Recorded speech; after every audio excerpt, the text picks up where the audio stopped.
We are going to review reducing fractions for simplest terms. Basically, we want to rewrite these larger numbered fractions into smaller terms. In order to do that, we need to divide both top and bottom by the same number, and that number must go into each of those numbers evenly. So looking at 30 over 65, you could probably recognize that they can divide by 5 evenly. So I'm going to take 30 divided by 5 for my numerator and 65 divided by 5 in my denominator. This will give us 6 over 13. Now notice that 6 and 13, they do not have any common factors, meaning they cannot be divided any further. So this will be the simplest form of 30 over 65. Now let's reduce 240 over 360. There's a trick that we can use. When you're reducing fractions with zeros at the end, in this case, 240 and 360 have 1 0 at the end. You can already go ahead and cancel those out.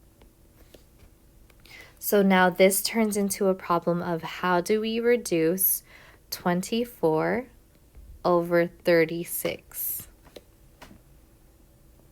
There are a couple of ways to reduce this one.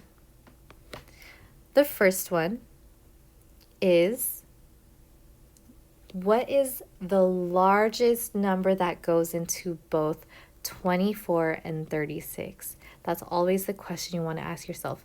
What is the largest number that goes into both? In this case, they can both be divided by 12,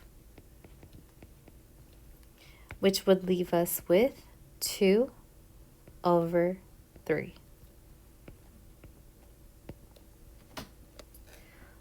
But what if you didn't recognize that it can be divided by 12?